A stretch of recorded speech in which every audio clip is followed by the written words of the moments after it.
Hi friends, मैं अभिषेक आपका फिर से अपने इस यूट्यूब चैनल 2 मेगा क्लासेज में स्वागत करता हूं। आज हम विश्व भूगोल में मैदान यानी कि प्लेन के बारे में समझेंगे, लेकिन उससे पहले एक और चीज़ के बारे में समझेंगे जिसे हिंदी में उच्चावाच, अंग्रेजी में रिलीफ या टेरेन बोला जाता है।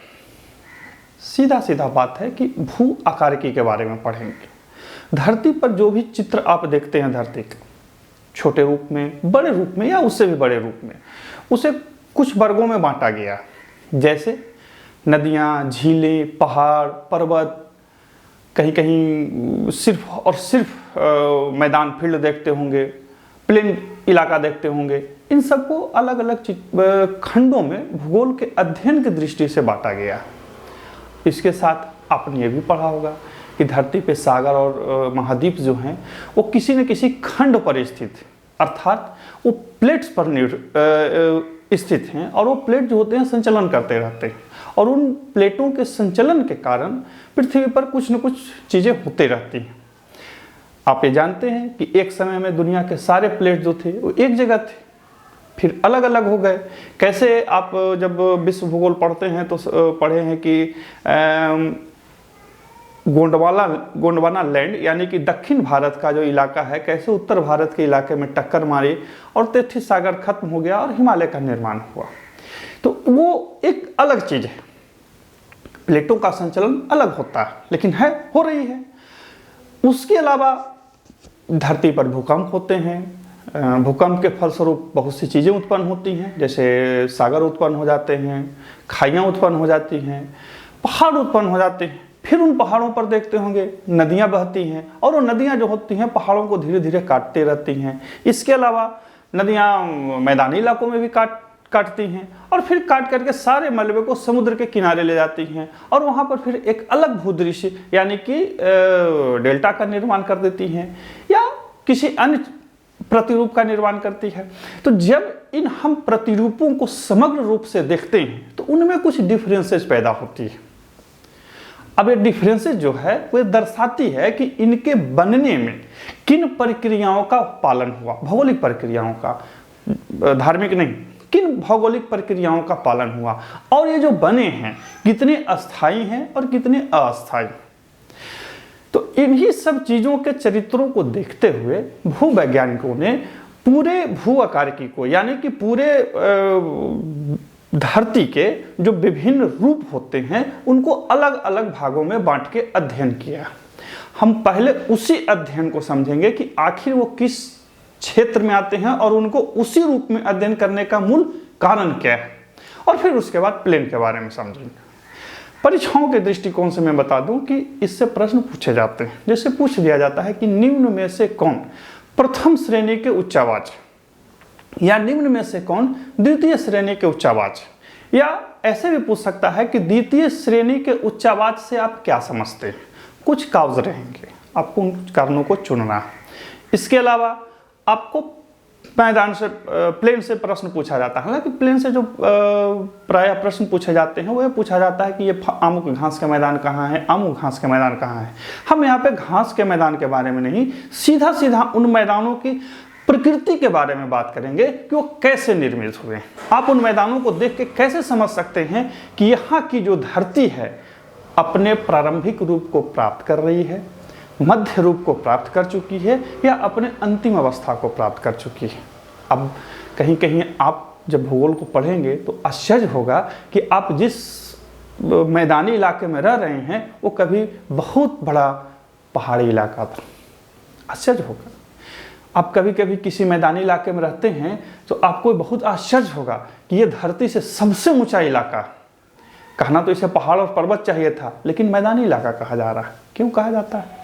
कहीं कहीं पे कुछ कुछ मैदानी इलाके ऐसे हैं जो इतने नीचे हैं कि यदि समुद्र के तल को खोल दिया जाए तो वहां पे 1-2 किलोमीटर पानी भर जाएगी। सॉरी, 2 किलोमीटर नहीं, 10-20 मीटर पानी भर जाएगी। हॉलैंड वगैरह ऐसे इलाके हैं जहाँ के जो मैदान हैं या प्लेन जो हैं वो समुद्र तल से नीचा है। अमेरिका में जो प्लेन है वो समुद्र तल से ऊंचा है। कभी गूगल करके या यूट्यूब करके या इच्छा हो तो जा करके आप पामीर के पठार को देख सकते हैं। देखिए क्यों उसे संसार का छत बोला जाता है। ऐसा नहीं है कि वहाँ खूब गगन माने आसमान को छूती हुई पहाड़ें, वो भी प्लेन ही। तो आखिर ये प्लेन बनते कैसे, इनके वर्गीकरण का आधार क्या रखा गया और ये किस प्रकृति के होते हैं, हम इसी चीज़ का अध्ययन इस वीडियो में करेंगे और एक एक शब्द को देखते जाएंगे कि कैसे इनकी बनावट होती है और कैसे ये बनते हैं। तो सबसे पहले देखते हैं उच्च आवाज, यानी कि रिलीफ या टेरेन। देखिए आप धरती पर जाते हैं, हर जगह ट्रेन से जाते होंगे, बस से जाते होंगे, वायुयान से जाते होंगे, तो देखते होंगे कि कहीं पे सिर्फ और सिर्फ प्लेन है, यानी कि चारों ओर खेत बिखरे हुए हैं। कहीं पे खेत जो है थोड़ा तरंगित हैं, मतलब ऊंचा नीचा है। अब वो जो प्लेन की जो ऊंचाई होती है, खेतों की जो ऊंचाई होती है, वो बढ़ते जाती है, फिर पहाड़ी या पठारी इलाका आ जाता है, फिर आप हिमालय क्षेत्र में जाते हैं तो बहुत ऊंचा ऊंचे पहाड़ आ जाते हैं। तो जब आप इन सारे भूदृश्यों को अलग अलग रूपों में देखते हैं तो आपके मन में सवाल होना चाहिए कि आखिर ये बनते कैसे। जब ये बन जाते हैं तो क्या ये शाश्वत होते हैं? तो दोनों चीज देखिए कि ये बनते हैं और शाश्वत नहीं होते, यानी कि कुछ भी धरती पे स्थिर नहीं होता। तो इसी स्थिरता को ध्यान में रखते हुए इसे 3 भागों में रखा गया, यानी कि भौगोलिक दृश्यों को, यानी कि छोटे रूप में नहीं, बहुत बड़े बड़े रूपों में भी इनके स्थितियों को, इनके दृश्यों को देखते हुए 3 भागों में बांटा गया है। और ये तीनों जो भाग हैं वो अलग अलग अध्ययन का क्षेत्र उपलब्ध कराती हैं और उसमें उसी का अध्ययन किया जाता है, और साथ ही इनके वर्गीकरण का आधार भी यही है। तो देखिए परिभाषा कहता है कि धरातल की ऊंचाई और निचाई से बनने वाले प्रतिरूप या आकार को उच्च आवाज कहते हैं। यह मुख्यतः 3 प्रकार के होते हैं, यानी कि धरातल की ऊंचाई और निचाई एक सामान्य परिभाषा है, मैंने सिर्फ आपको पढ़ने समझने के लिए लिखी है और हर जगह यही मिलेगी।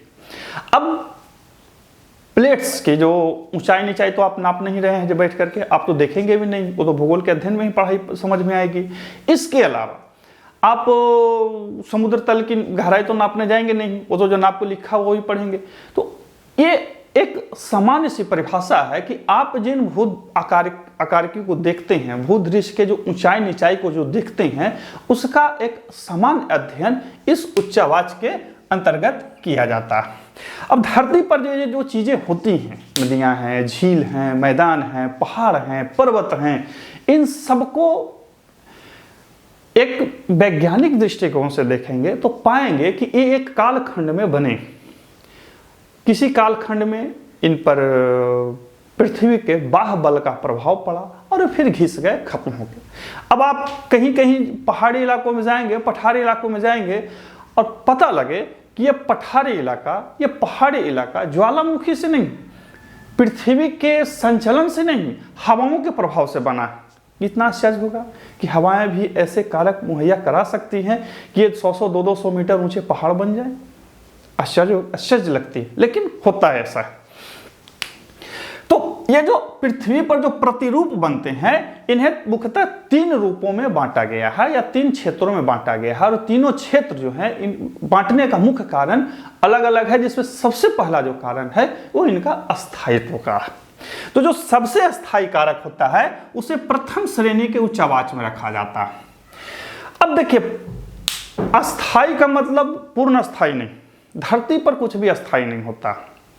सबसे पहले भगवान बुद्ध बोले थे, महात्मा बुद्ध बोले थे कि सब चीज चलायमान है, धरती चलायमान है और कुछ भी अस्थायी नहीं है, सब चीज बदल जाएगा। धरती बदल जाती है, बदलती है और बदलते रहेगी। परिवर्तन ही संसार का नियम है। गीता का ये जो बात है उसको ध्यान रखेंगे। और उसी परिवर्तन का अध्ययन हम भूगोल में करते हैं कि परिवर्तन कब हुआ, क्यों हुआ और आगे फिर कैसे होते रहे। पूरे भूगोल में ही पढ़ा जाता है। ताप, दाब, पृथ्वी के आंतरिक बल से उत्पन्न जो भू आकृतियाँ होती हैं, इसी का अध्ययन पूरी से पूरी क्या कहते हैं भूगोल में पढ़ा जाता है। यदि एक लाइन में पूछा जाए कि पृथ्वी पर जो बाहरी आवरण स्थितियों को जो पढ़ा जाता है उसमें आप एक लाइन में परिभाषित कर दीजिए तो क्या होता है? तो अपर्दन और अपक्षयन, पृथ्वी पर यही दो कारक हैं जो पूरे पृथ्वी को बदलते रहते हैं। लेकिन खैर उसको हटाइए, सबसे पहले समझते हैं प्रथम श्रेणी के उच्च आवाज। देखिए प्रथम श्रेणी के उच्च आवाज यानी कि relief features of the first order, इस प्रकार के उच्च आवाज में महाद्वीपीय प्लेटफॉर्म यानी कि प्लेट्स, कॉन्टिनेंटल प्लेटफॉर्म्स और महासागर के बेसिन यानी कि ओशियन बेसिन्स आते हैं, जिनकी प्रकृति प्रायः स्थिर होती है। इनके वितरण, वर्तमान प्रारूप तथा उत्पत्ति का अध्ययन किया जाता है। देखिए कॉन्टिनेंटल प्लेटफॉर्म जो होते हैं यानी कि महाद्वीपीय प्लेटफॉर्म जो होते हैं और महासागरीय बेसिन जो होते हैं, ये मुख्यतः रूप से बहुत धीमे धीमे संचलन करते हैं, बहुत धीमे धीमे संचलन करते हैं और इनमें बदलाव जो होती है वो बहुत धीमे धीमे होती है, धीरे धीरे होती है। ऐसा नहीं है कि नहीं होती है, होती है। तो इसमें इनका वितरण यानी कि विश्व में कैसा इनका वितरण है, इनका जो वर्तमान प्रारूप है वो कैसा है और इनकी उत्पत्ति के अध्ययन किया जाता है या उत्पत्ति के सिद्धांत का अध्ययन किया जाता है कि आखिर इनकी उत्पत्ति का सिद्धांत क्या था, इनका वर्तमान स्वरूप क्या है और इनके परिवर्तन की जो दर और स्थिति यानी कि अब आगे ये कैसे बदलेंगे उसका अध्ययन किया जाता है। इस प्रथम श्रेणी के उच्च आवाज में यही शामिल होते हैं और यही इनका, इसी में इन्हीं चीज़ों का अध्ययन किया जाता है। और सवाल आपसे पूछेगा कि निम्न में से कौन प्रथम श्रेणी के उच्च आवाज हैं? तो महाद्वीपीय प्लेटफॉर्म और महासागरों के बेसिन। इसके अलावा आपसे पूछेगा कि महाद्वीपीय प्लेटफॉर्म या महासागरीय बेसिन को प्रथम श्रेणी के उच्च आवाज में क्यों रखा गया?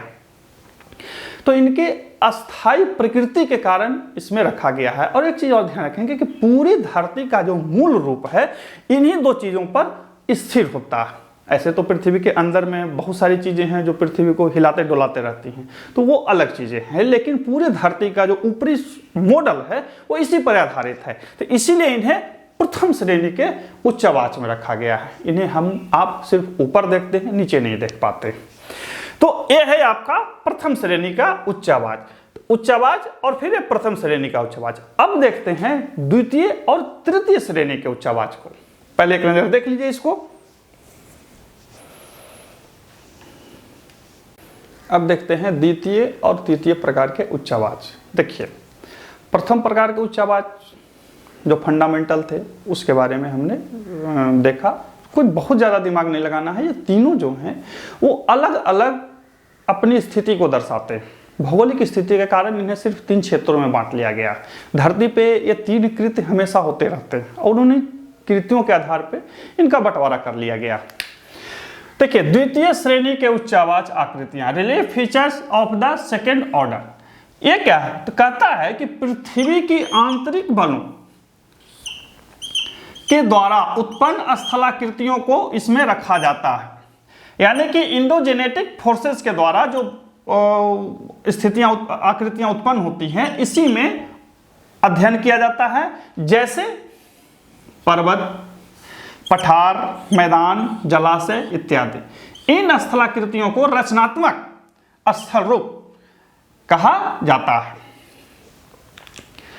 चूंकि ये कंस्ट्रक्शन करती हैं, क्या कहती हैं? करती हैं, कंस्ट्रक्शन करती हैं, धरती के विभिन्न रूपों को बनाती हैं, इसीलिए इन्हें रचनात्मक आकृतियां भी कहा जाता है। अब परीक्षाओं में पूछ ले कि निम्न में से कौन धरती की रचनात्मक आकृतियों में आता है, तो ध्यान रखना जो द्वितीय श्रेणी के उच्च आवाज होंगे वो उसी में आते हैं। अब क्यों रखा जाता है? सवाल आना चाहिए कि आखिर इसे रचनात्मक यानी कि कंस्ट्रक्शन में क्यों रखा जाता है। तो देखिए पृथ्वी पर 2 प्रकार के बल लगते रहते हैं। हमारी जो पृथ्वी गोल है उस पर 2 प्रकार के बल लगते रहते हैं, एक अंदर से और एक ऊपर से। जो अंदर के बल होते हैं वो धरती को तोड़ फोड़ मरोड़ करके भूदृश्य को ऊपर ले जाते हैं। जैसे ज्वालामुखी फटता है पहाड़ बन जाता है या खाई बन जाती है, या दो प्लेट जब आपस में टकराते हैं तो धंस करके सागर बन जाएगा, नहीं तो ऊंचा उठ करके वो क्या बन जाएंगे, पहाड़ बन जाते हैं। लेकिन जो बाह्य फोर्सेज होते हैं वो उस ऊंचाई को बराबर करते रहती हैं। अब इसको ऐसे समझिए कि हिमालय बहुत बड़ा पहाड़ है, लेकिन लाखों सालों से हिमालय से जो नदियां आ रही हैं उन पहाड़ों पर पत्थरों को तोड़ तोड़ के सागर की ओर ले जा रही हैं, और उन्हीं पत्थरों के तोड़ने से जो महीन कण बनते हैं वो धीरे धीरे सागर की ओर आते हैं, और उन्हीं फोर्सेस के द्वारा, यानी कि उन्हीं नदियों के द्वारा, नदियों में सिर्फ जल ही नहीं फिर हवाएं भी शामिल होंगी, अन्य भौगोलिक कारक शामिल होंगे, वो पहाड़ों को बराबर कर रही हैं। यानी कि पहाड़ों पर स्थित जितने भी पत्थर हैं और भी चीजें हैं उन सबको तोड़ मरोड़ के घिस घिस के वो ला रही हैं और धीरे धीरे सागर की ओर ले जा रही हैं। कोई अरब सागर की ओर ले जा रही है, कोई बंगाल की खाड़ी की ओर ले जा रही है, और उन्हीं से उत्तर भारत का विशाल मैदान बना हुआ है। सीधी सी बात। तो नदियों के द्वारा जो तोड़ मरोड़ की जाती है वो बाहुबल होती है, यानी कि अपर्दन, अपक्षयन, निक्षेपण, इस जिसको हिंदी में बोलते हैं। तो ये जो होते हैं बाह्य फोर्सेस होते हैं। लेकिन जो अंदर से, धरती के अंदर से जो फोर्सेज आती हैं वो आंतरिक बल कहा जाता है। उसे हम और आप आंतरिक बल कहते हैं, जिसे आप इंडोजेनेटिकल फोर्सेज कहा जाता है। अब आपके मन में एक सवाल होना चाहिए, मैंने बोला भी कि आखिर ये बल कहाँ से उत्पन्न होते हैं। पृथ्वी गोल है, धरती, पानी, पहाड़ सब एक जगह है, तो फिर बल कहाँ से उत्पन्न हो जाती है।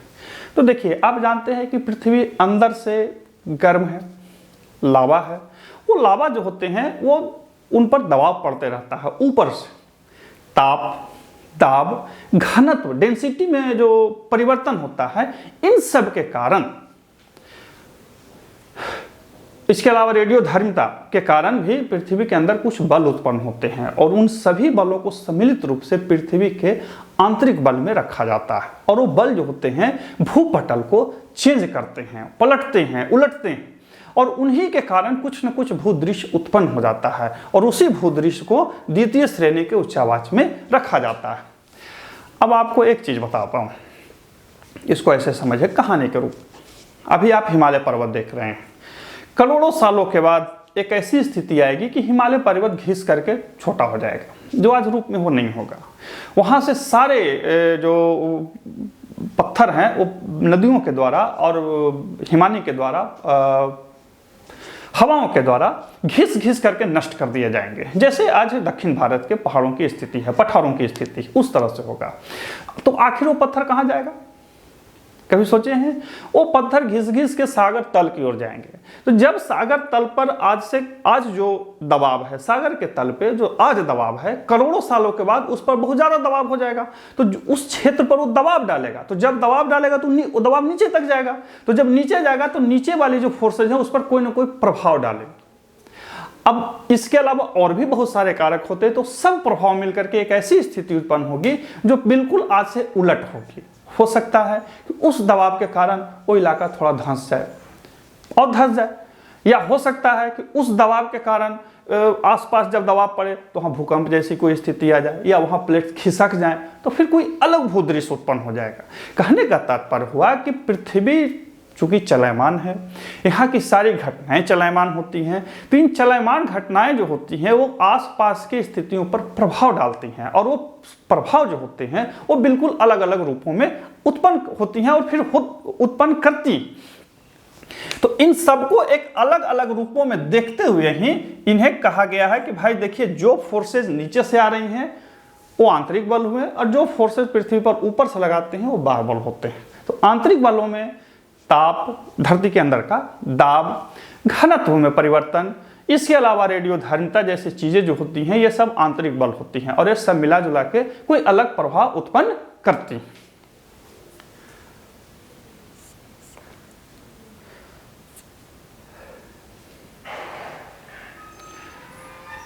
देखिए, उदाहरण को याद रखेंगे, पर्वत, पठार, मैदान, जलाशय इत्यादि आते हैं। इन स्थलाकृतियों को रचनात्मक स्थल रूप भी कहते हैं, इसको ध्यान रखेंगे। अब इतना लेक्चर मैंने दिया, पूछेगा परीक्षा में कैसे, जो समझ लीजिए। परीक्षा में पूछेगा कि निम्न में से किस उच्चावाच को रचनात्मक उच्चावाच यानी कि रचनात्मक स्थल रूप भी कहा जाता है। तो द्वितीय श्रेणी के उच्च आवाज को क्यों कहा जाता है? तो इसे इसलिए कहा जाता है कि पृथ्वी के आंतरिक बलों के कारण पृथ्वी के ऊपर में कोई ना कोई भूदृश्य उत्पन्न होता है। अब ये जो उत्पन्न होता है यानी कि कोई ना कोई भूदृश्य की रचना होती है, तो इसीलिए इसे रचनात्मक क्या कहते हैं, स्थल रूप या रचनात्मक उच्च आवाज भी इसको कह सकते हैं। इसका ये मतलब ओवरऑल सीमा को। तीसरा होता है तृतीय श्रेणी के उच्च आवाज है, यानी कि relief feature of third order. तो इसमें उन स्थलाकृतियों का अध्ययन किया जाता है जिनका निर्माण पृथ्वी की बाह्य शक्तियों, यहां पर देखिए, यहां पे आंतरिक बलों के द्वारा था, यहां पे किसका है? बाह्य शक्तियों। बाह्य शक्तियों में क्या क्या आते हैं? अपर्दन होते हैं, अपक्षयन होता है, निक्षेपण होता है, यानी कि बाह्य कारकों के द्वारा जो भूदृश्य उत्पन्न होता है या उसमें उसको पृथ्वी के तृतीय श्रेणी के उच्च आवाज में रखा जाता है ना। मैंने अंग्रेजी भी लिख दिया है, पढ़ते रहिएगा। अर्थात अपक्षयन, अपर्दन एवं निक्षेपण। देखिए इसमें क्या है कि सरिता, सागरीय जल, भूमिगत जल, पवन, हिमनद, वायुमंडल के से उत्पन्न जल, पराहिमानी के चीजों को अध्ययन किया जाता है। अर्थात सीधी सी बात है, आप इसको ऐसे ध्यान रखेंगे कि पृथ्वी के बाह्य कारकों के द्वारा जो स्थितियां उत्पन्न होती हैं उसे तृतीय श्रेणी के आकारकी में या भूदृश्यों में रखा जाता है या उच्च आवाज में रखा जाता है। अब जल जो होता, कहीं कहीं जलाशय बन गया, कहीं कहीं सरिता, सरिता का मतलब समझ रहे हैं ना, जलप्रपात वगैरह जो होते हैं वो होते हैं। इसके अलावा बर्फ वगैरह जो बनते रहते हैं, बर्फ के बड़े बड़े शिला बनते रहते हैं, तो इन सब का अध्ययन उसी में किया जाता है। तो ये एक सामान्य सी इसकी परिभाषा होती है, यानी कि द्वितीय श्रेणी के उच्च आवाज और तृतीय श्रेणी के उच्च आवाज। अंतर क्या है? अंतर यह है कि द्वितीय श्रेणी के जो उच्च आवाज होते हैं वो आंतरिक बलों के द्वारा उत्पन्न होते हैं, लेकिन तृतीय श्रेणी के जो उच्च आवाज होते हैं वो बाह्य शक्तियों के द्वारा उत्पन्न होते हैं। तो ये था उच्च आवाज, यानी कि प्रथम श्रेणी के उच्च आवाज, द्वितीय श्रेणी के उच्च आवाज और तृतीय श्रेणी के उच्च आवाज। अब समझते हैं फील्ड के बारे में।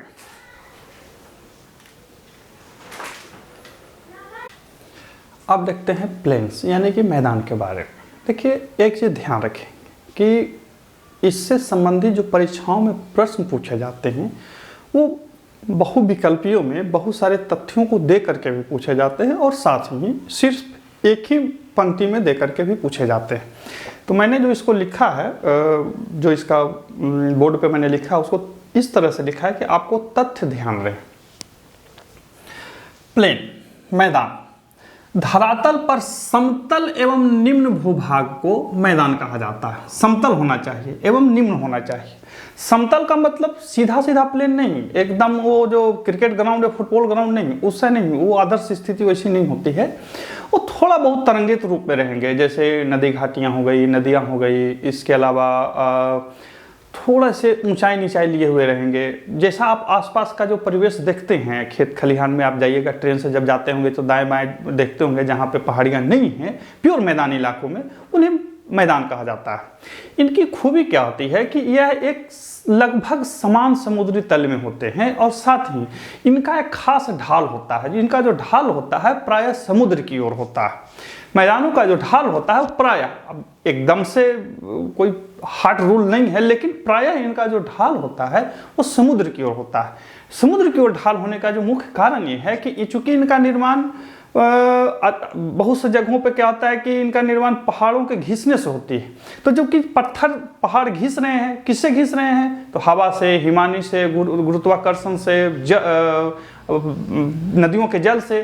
तो ये सारी जो कारकें होती हैं वो बहा करके उनको समुद्र की ओर ले जाती हैं, निचाई की ओर ले जाती हैं। तो इससे सिद्ध होता है कि इनका जो प्रायः ढाल होता है समुद्रों की ओर होता है। लेकिन कुछ वैसे भी मैदान होते हैं जो इन कारकों से निर्माण नहीं होते, वो अलग होते हैं, तो उनका जो ढाल होता है वो फिर अलग होता है। लेकिन इसमें ध्यान रखेंगे कि इनका जो ढाल, कोई ना कोई एक ढाल होता है और इनका ढाल बहुत ही निम्न होता है। इनका ढाल ये दर्शाता है कि एक समय में ये किधर की ओर झुके हुए हैं। हम मान के चलिए कि ये प्लेन है और इसका ढाल इस तरह से, यानी कि नदियों का प्रवाह अब इसी ओर से जाएगा। कभी कभी किसी का ढाल इस तरह से तो नदियों का प्रवाह इस ओर जाएगा, और ये दर्शाता है कि इनकी उत्पत्ति कैसे और किन कारकों से हुई है। भूगोल जानते हैं बहुत ही इंटरेस्टिंग विषय होता है। जब आप पढ़ेंगे पूरे रूप से, परीक्षा उपयोगी दृष्टिकोण से नहीं, बहुत अलग से, तो बहुत मज़ा आता है पढ़ने में। यह द्वितीय श्रेणी के उच्चवाच हैं, यानी कि जब परीक्षाओं में पूछे कि मैदान यानी कि फील्ड किस प्रकार के उच्चवाच हैं, तो सेकेंड टाइप ऑफ रिलीफ हैं। और धरती के 41% भूभाग पर यह फैले हुए हैं, यानी कि मैदानों का जो विस्तार है वो धरती के 41%, 41% एरिया पर इनका फैलाव है। और इनका ढाल न्यून होता है। न्यून मतलब बहुत ही लगभग मंद ढाल होता है मैदानों का। और ये सागर से यानी कि सागर तल से लगभग 150 मीटर की ऊंचाई लिए हुए होते हैं, यानी कि वैसे इलाके जो निम्न ढाल वाले हों, भूपटल इनका लगभग समान हो यानी कि समतल हो, और साथ ही सागर तल से 150 मीटर की ऊंचाई, औसत ऊंचाई लिए हुए हों, उन्हें मैदान या प्लेन कहा जाता है। ये इसकी सर्वमान्य परिभाषा होगी। इन्हें 4 प्रकार में बांटा गया। पहला संरचनात्मक मैदान, स्ट्रक्चरल प्लेन्स। दूसरा अपरदनात्मक मैदान यानी कि इरोजनल प्लेन्स। तीसरा आता है निक्षेपात्मक मैदान यानी कि डिपोजिशनल प्लेन्स। और फिर उसके बाद कुछ और भी मैदान होते हैं, उन्हें अदर टाइप ऑफ मैदान में रखा गया है। मेनली ये 3 होते हैं। अदर टाइप वाला का मतलब हो गया कहीं लावा वावा निकल के बन गया, उसको अदर में ही रखा जाता है, क्योंकि वो अलग स्थिति लिए हुए होती है, तो उसे अलग रखा गया। मेनली ये 3 होते हैं, संरचनात्मक, अपरदनात्मक, निक्षेपात्मक। यानी कि पृथ्वी के आंतरिक बलों के कारण कोई ऐसा इलाका उत्पन्न हो गया तो उसे संरचनात्मक मैदान कहा जाता है। ये प्राय ऐसे होता है कि कोई एक पहाड़ है, वहाँ से ढाल है और मिट्टियाँ कट कट के नीचे जा रही हैं, अचानक भूकंप या कुछ ऐसी नीचे से स्थिति उत्पन्न हुई और वो इलाका ऊपर उठ गया, तो समुद्र तल बाहर दूर थोड़ा चला जाएगा, तो पहाड़ और समुद्र तल के बीच में जो बाहर इलाका निकल गया उसे इस संरचनात्मक मैदान में रखा जाता है। देख लेते हैं परिभाषा क्या होती है। सो संरचनात्मक मैदान यानी कि स्ट्रक्चरल प्लेन्स, इस प्रकार के मैदान का निर्माण पटल विरूपणी बल के परिणाम स्वरूप समुद्री भागों के निक्षेपित जमाव के ऊपर उठ जाने से होता है, जैसे भारत का पूर्वी तटीय मैदान यानी कि कोरोमंडल और उत्तरी सरकार तट। यानी कि पटल विरूपण बल यानी कि वैसे फोर्सेस जो हमारे प्लेट्स को प्रभावित करते हैं, उनके द्वारा कोई एक ऐसी स्थिति उत्पन्न हुई कि समुद्र तल में जमा निक्षेप यानी कि महाद्वीपीय ढाल जहां पे होती है वहां पे जो निक्षेप जमा हो, निक्षेप का मतलब कि समुद्र के बाहर से लाए हुए सारे कारक जहां जमा होते हैं और अचानक से समुद्र दूर हो गया और वो इलाका बाहर आ गया, तो उसे संरचनात्मक मैदान कहा जाता है। कैसे होता है सो देखिए। मान के चलिए कि ये एक इलाका है जो पहाड़ी इलाका है, ऐसे है, और यहाँ समुद्र है, इस तरह से ये समुद्र है, ठीक है। यहाँ से निक्षेप ऐसे जा रहा है, जमा होता है, निक्षेप जमा होगा, ये तो कट कट के जाएगा, निक्षेप जमा होते जाएगा। अचानक कुछ ऐसी स्थिति उत्पन्न हो गई कि ये इलाका ऊपर हो गया और समुद्र थोड़ा दूर चला गया। समुद्र दूर चला गया तो ये इलाका जो है यानी कि पहाड़ों से आने वाला, यानी कि यहाँ से और यहाँ का इलाका बीच में ऊपर उठ गया, तो जब ये ऊपर उठेगा तो ये इस तरह का इलाका बन जाएगा, यानी कि इधर पहाड़ और इधर समुद्र। पहले यहाँ था, लेकिन चूंकि इसके निक्षेप यहाँ जमा हो रहे थे, पटल विरूपण यानी कि आंतरिक फोर्सेस के द्वारा, याद रखिए आंतरिक फोर्सेस के द्वारा बनते हैं, तो आंतरिक बलों के द्वारा इलाका ऊपर हो गया, तो जब ऊपर उठ गया तो यहाँ पे फील्ड बन गया, एक ऐसा मैदानी इलाका बन गया जो समुद्री निक्षेप में जमा या पहाड़ों या अन्य कारकों के द्वारा जो समुद्रों में निक्षेप जमा था उसके ऊपर उठ जाने से बना। और ये बल जो होता है आंतरिक बल यानी कि अंदर के फोर्सेस के द्वारा बनता है, तो इसके बनने से जो इलाके उत्पन्न होते हैं उन्हें संरचनात्मक मैदान कहा जाता है। बहुत उपजाऊ होते हैं। क्यों उपजाऊ होते हैं? क्योंकि चूंकि इनमें निक्षेप जमा होता है, समुद्री जीव जंतुओं के क्या कहते हैं अवशेष जमा होते हैं, तो इलाका बहुत ही उपजाऊ होता है। भारत में देखा जाए तो पूर्वी तटीय मैदान यानी कि कोरोमंडल तट और उत्तरी सरकार तट जो है वो इसी प्रकार का मैदान है, यानी कि संरचनात्मक मैदान है। तो आप देखेंगे कि भारत के तट जो इस तरह से है, तो यहाँ से इलाका, ये इलाका और ये इलाका, ये संरचनात्मक मैदान को दर्शाते हैं। अब परीक्षाओं में पूछेगा आपसे, परीक्षाओं में संरचनात्मक वाला तो कम पूछेगा, ये ज़्यादा पूछता है। कोरोमंडल तट और उत्तरी सरकार तट किस प्रकार के प्लेन के उदाहरण? संरचनात्मक, अपरदनात्मक, निक्षेपात्मक, यानी कि स्ट्रक्चरल, इरोजनल या डिपोजिशनल के। तो आपको ध्यान रखना, निक्षेप, पटल विरूपण, ये दो शब्द को ध्यान रखेंगे। यहाँ से जो बनेगा वो संरचनात्मक मैदान में होते हैं। अब देखते हैं अपरदनात्मक और निक्षेपात्मक मैदान, जिसमें अपरदनात्मक मैदान जो होता है वो थोड़ा ज़्यादा लंबा चौड़ा होता है, कारण कि उसमें बहुत सारी चीज़ें समाहित होती हैं।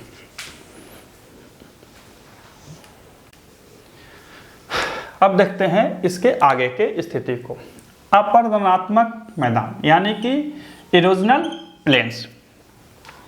देखिए, जब पृथ्वी पर बाह्य कारक यानी कि जल, हवा, बर्फ का बहुत बड़ा इलाका जिसे हिमानी कहा जाता है, ये सब जब संचलन करते हैं, चलते हैं, तो वो पृथ्वी पर जो ऊपरी स्तर होता है उसे काटते हैं, इरेज करते हैं, उससे हटाते हैं। तो इसके कारण भी कुछ स्थितियां उत्पन्न होती है। उसी में एक स्थिति होती है ऐसा इलाका जो प्रायः समतल होता है, उसी इलाके को अपरदनात्मक मैदान कहते हैं। याद रखिए, फिर इन्हीं कारकों के द्वारा वो जो मटेरियल हटाए गए हैं कहीं पे जाके रख दिए जाएंगे, समझ रहे हैं बात को ना, कहीं पे जाके उसको रख दिए जाएंगे, तो फिर वो निक्षेपात्मक मैदान में आते हैं। ठीक है, तो यहाँ पे हम उसका अध्ययन कर रहे हैं, किसका? अपर्दन, यानी कि जो अपर्दन कर रहे हैं, जो काट रहे हैं, काटने के कारण जो प्लेन इलाका बन रहा है, मैदानी इलाका बन रहा है, इसमें उसी को रखा जाता है। यानी कि वैसे मैदान जो बाह्य कारकों के, यानी कि पृथ्वी पर जो बाह्य कारक होते हैं उनके द्वारा उत्पन्न कर दिए जाते हैं। कैसे? अपवर्दन से। कैसे? इरोजन से। इरोजन से इरेज कर करके, मतलब मिटार करके वो स्थिति को ला रहे हैं। तो इस प्रकार के मैदान का निर्माण अपक्षय या अपर्दन के क्रियाओं से होता है। जल, हिमानी, वायु इत्यादि जो अपर्दन के रूप हैं, ये सब अपर्दन के रूप होते हैं, स्थल को एक आकृति विहीन मैदान में बदल देते हैं। ऐसे समझिए कि ये एक पहाड़ है, इस पर पानी गिर रहा है तो इसको तोड़ रहा है धीरे धीरे, हवाएं चल रही हैं वो भी इसको घिस रही हैं। या रेगिस्तानी इलाकों में हवाओं को देखिएगा कि बहुत सारा धूल कण को उठा के इस इलाका से उस इलाका, इस इलाका से उस इलाका ले जाते रहते हैं। तो उनके द्वारा भी कभी कभी एक बहुत बड़ा मैदान का निर्माण हो जाता है। जैसे सहारा में रेग जो है उसी तरह से बनाया हुआ है मैदान है, वो हवाओं के द्वारा। तो इस तरह से जो चीजें बनती हैं वो अपरदनात्मक मैदान में आती हैं। अब इसमें कौन कौन से बनेंगे? नदी के द्वारा बनते हैं, पवन के द्वारा बनते हैं, हिमानी के द्वारा बनते हैं, और कास्ट यानी कि चूना पत्थर जब घुल घुल के बन जाता होता है उसके द्वारा भी बनते हैं। तो कौन कौन है इसमें? नदी के अपरदन द्वारा, पवन द्वारा, हिमानी द्वारा और कास्ट द्वारा। एक एक नजर इन सबको भी देख लेते हैं। परीक्षाओं में कैसे पूछता है जो भी बता दूंगा। नदी द्वारा यानी कि जब किसी इलाके में नदियां बहुत दिनों से बहते बहते अपने आधार तल को प्राप्त कर लेती हैं, यानी कि अब नदियों को नीचे कटाव नहीं करेंगे, आधार तल को जब प्राप्त कर लेती हैं तो वहां पर प्राय एक आकृति विहीन इलाका बना देती हैं, और वैसे मैदान को पेनी प्लेन या संप्राय मैदान कहा जाता है। क्या कहा जाता है? संप्राय या पेनी प्लेन कहा जाता है। देखिए, इसे संप्राय या पेनी प्लेन भी कहा जाता है। यह नदियों के आधार तल प्राप्त करने से बनता है, यानी कि जब नदियां अपर्दन करती हैं और अपर्दन करते करते अपने आधार तल को प्राप्त कर लेती हैं तो उस प्रकार से बने हुए मैदान को संप्राय या पेनी प्लेन कहा जाता है। अब यहाँ पे ध्यान रखिएगा कि गंगा नदी वैसी अभी नहीं हुई है, सिंधु नदी हुई वैसे नहीं हुई, वो सब नदी अभी आधार तल प्राप्त नहीं की है। अब नदियों के बारे में जब विशेष जानकारी चाहिए मैंने उसके लिए अलग वीडियो रखा है, यहाँ पे सिर्फ इतना ही पढ़ेंगे। इस इलाके में मोनाडनाक नामक एक रचना दिखाई पड़ती है, जो प्रायः प्राचीन चट्टान, यानी कि जिस इलाके में नदियां बहती थी वहां चट्टान होता था, तो वो चट्टान जब घिस घिस के कुछ छोटे छोटे टुकड़ों में बच गए हैं तो उसे मोनाडनाक कहा जाता है।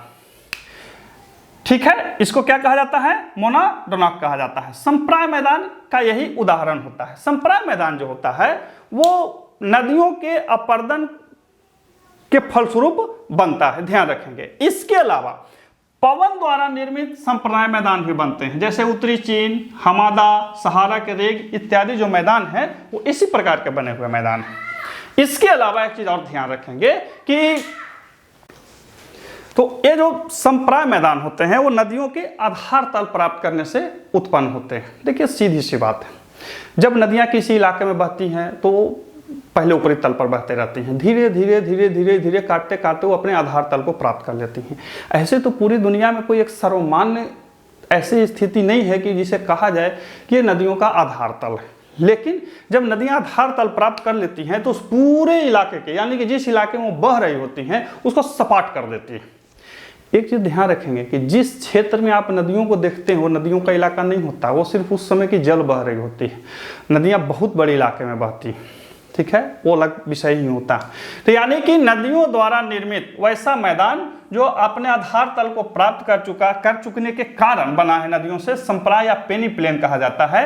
और इसी में मोनाडोनॉक नामक रचना पाई जाती है जो चट्टानों के अवशेष होते हैं।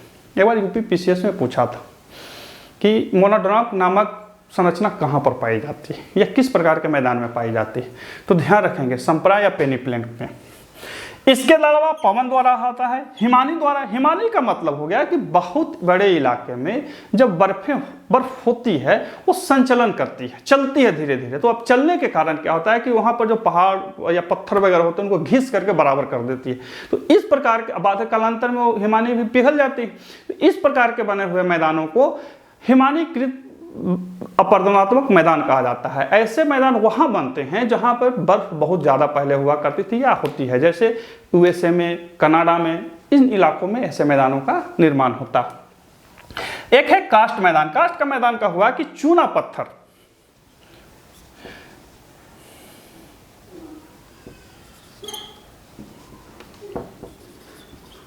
चूना पत्थर जो होता है वो जल के साथ अभिक्रिया कर लेता है, पिघल जाता है। तो जिस इलाके में चूना पत्थर ज्यादा होते हैं तो वहां पर धीरे धीरे धीरे धीरे जल के साथ अभिक्रिया करते करते वो खत्म हो जाते हैं और वो पूरा इलाका फिर एक प्लेन जैसा बन जाता है। तो उस प्रकार से बने हुए मैदान को कास्ट मैदान कहा जाता है। दुनिया को तो छोड़ दीजिए, भारत में चित्रकूट के आसपास जो पाया जाता है मैदान और अल्मोड़ा में जो कुछ इलाके हैं वो उसी प्रकार से बने। परीक्षाओं में जब पूछे कि भारत में चित्रकूट के पास बने हुए कुछ इलाके और अल्मोड़ा के पास बने हुए कुछ प्लेन इलाके किस प्रकार के मैदान में आते हैं, तो कास्ट मैदान में आते हैं और वो अपरदनात्मक मैदान की श्रेणी में आता है। तो ये था अपरदनात्मक मैदान। इसके अलावा अन्य जो मैदान होते हैं उसके बारे में संक्षेप में समझ लेंगे। संक्षेप में इसलिए कि यहाँ पे सिर्फ उसके ऊपरी आवरण को पढ़ रहे हैं, बाद में फिर इन सबका अलग अलग विशेषता होती है, वो अलग चीज होती है। अब देखते हैं इसके अन्य और रूपों को। देखिए वीडियो को मैं लंबा नहीं बना रहा हूँ, सिर्फ और सिर्फ आपको ये समझाने के लिए कि मैदानें इस तरह से होती हैं, हमने इस वीडियो को रखा है। इसके अलावा मैं इस पूरे वीडियो में उन मैदानों के बारे में जिक्र नहीं कर रहा हूँ जिन्हें आप प्राय घास के मैदान कहते हैं। वो अलग दृष्टिकोण से उसका अध्ययन किया जाता है क्योंकि उस पर अन्य चीजें होती। यहाँ मैं पृथ्वी के दूसरे प्रकार के जो मैदान बनते हैं, दूसरे प्रकार के यानी कि द्वितीय श्रेणी के जो उच्चावाच हैं, उस दृष्टिकोण से मैदानों को वर्गीकरण किया है। अब है निक्षेपात्मक मैदान, यानी कि देखिए जब अपर्दन हो रहा है तो निक्षेपण भी होगा। तो जो जो कारण अपर्दन कर रहे थे वही कारक निक्षेपण भी करते हैं। तो निक्षेपण के द्वारा जो मैदान बनते हैं उनमें जलोढ़ मैदान, बाढ़ का मैदान, डेल्टा मैदान, पवन एवं हिमानी द्वारा निक्षेपित मैदान, यानी कि जो कारक अपर्दन कर रहे थे वही कारक निक्षेपण भी करते हैं। कहीं से काटे हैं, काट के उसको बराबर कर दिए तो कहीं ना कहीं रखेंगे। जैसे हम आप गड्ढा खोदते हैं तो कहीं ना कहीं तो उसको रखिएगा ना, गड्ढा किया तो कहीं ना कहीं पहाड़ बनेगा। तो ये हाल है कि निक्षेपण के द्वारा भी मैदान बनते हैं। तो जो बाढ़ का मैदान है, जलोढ़ मैदान है, डेल्टा मैदान है, ये सब मैदान जो होते हैं वो निक्षेपण के द्वारा बने हुए मैदान होते हैं।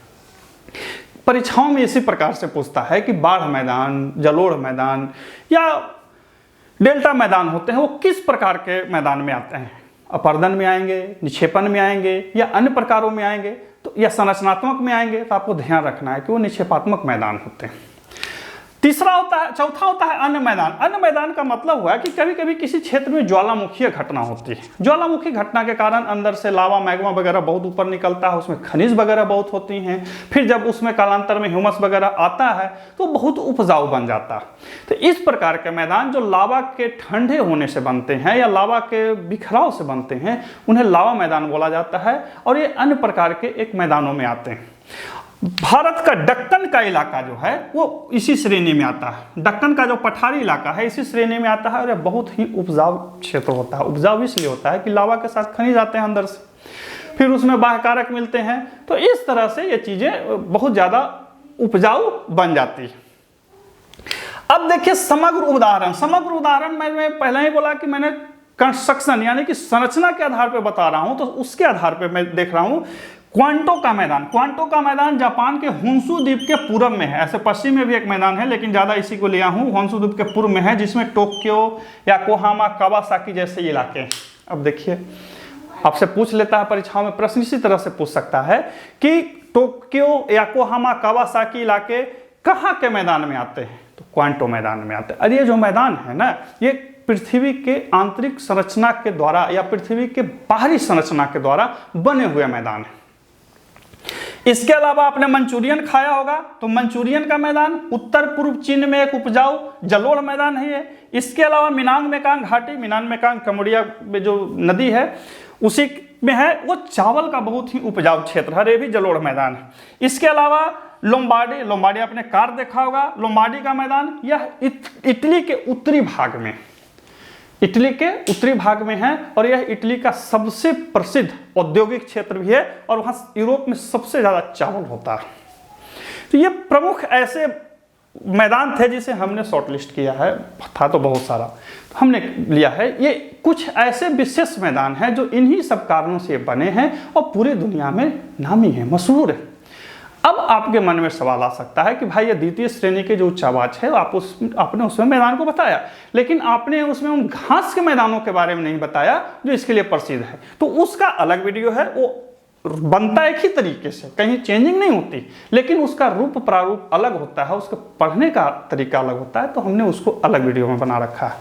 फिलहाल हमने यहाँ सिर्फ रिलीफ और प्लेन यानी कि उच्चावाच और मैदान के बारे में पढ़ा। उच्चावाच क्या होते हैं और प्लेन यानी कि द्वितीय श्रेणी के जो रचनाएं होती है, आकार की धरती पर होता है, उसमें प्लेन यानी कि मैदान सबसे महत्वपूर्ण होते हैं, और ये कैसे बनते हैं उसी के बारे में हमने आपको जानकारी प्रस्तुत कराई है। इसके अलावा ध्यान रखेंगे कि मानक किताबों से अध्ययन करें और अपने नोट्स को हमेशा बना के रखें, तैयार करके रखें। हम लोगों के जैसे वीडियो वगैरह जो है चलते समय में, खाली समय में देखते रहें। फिर मिलते हैं अगले वीडियो में, तब तक के लिए नमस्कार।